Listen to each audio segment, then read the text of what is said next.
സങ്കീർത്തനങ്ങൾ 84 അധ്യായം 2 മുതൽ 4 വരെയുള്ള തിരുവചനങ്ങൾ. എന്റെ ആത്മാവ് കർത്താവിന്റെ അങ്കണത്തിലെത്താൻ വാഞ്ചിച്ചു തളരുന്നു. എന്റെ മനസ്സും ശരീരവും ജീവിക്കുന്നവനായ ദൈവത്തിന് ആനന്ദഗാനം ആലപിക്കുന്നു.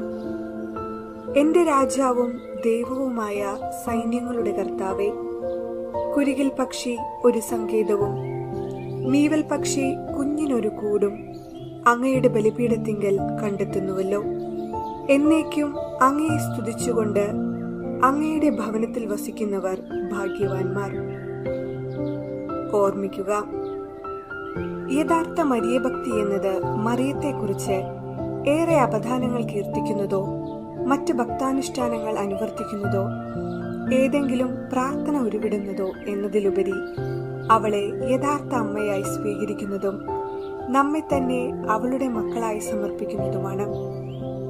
എല്ലാ അമ്മമാരും അവരുടെ കുഞ്ഞുങ്ങളോട് പ്രകടിപ്പിക്കുന്ന സ്നേഹം ഒരുമിച്ച് ചേർത്താൽ പരിശുദ്ധ മറിയം നമ്മോട് കാണിക്കുന്ന സ്നേഹത്തിന്റെ ഒരു മങ്ങിയ നിഴൽ മാത്രമേ ആകുന്നുള്ളൂ എന്ന് വിശുദ്ധ അൽഫോൻസ് ലിഗോരി പ്രസ്താവിക്കുന്നു.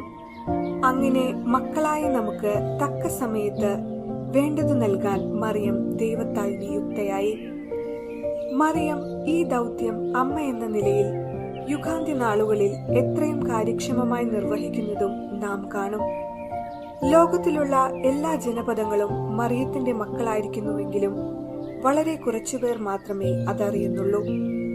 അതിലും കുറച്ചുപേർ മാത്രമേ അത് അംഗീകരിച്ച് സ്വയം മക്കളായി സമർപ്പിക്കുന്നുള്ളൂ. ആകയാൽ മറിയത്തിന്റെ ശക്തിയും സംരക്ഷണവും എല്ലാവരിലേക്കും വ്യാപിപ്പിക്കാൻ വേണ്ട കൃപ ഉണ്ടാകട്ടെ എന്ന് പ്രാർത്ഥിക്കാം.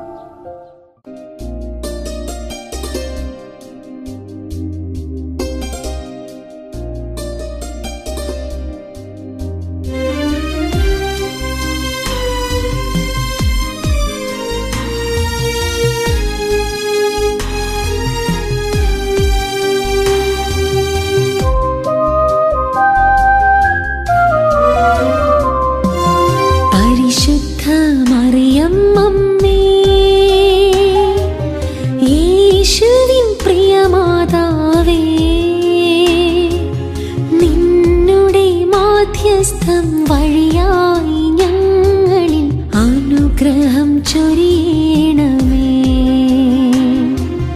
നിന്നുടെ മാധ്യസ്ഥം വഴിയായി ഞങ്ങളിൽ അനുഗ്രഹം ചൊരിയണമേ. പരിശുദ്ധ മറിയം അമ്മേ,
നിലകൊണ്ടൊരമ്മേ നിൻ മാധ്യസ്ഥം തേടുന്നു ഞങ്ങൾ.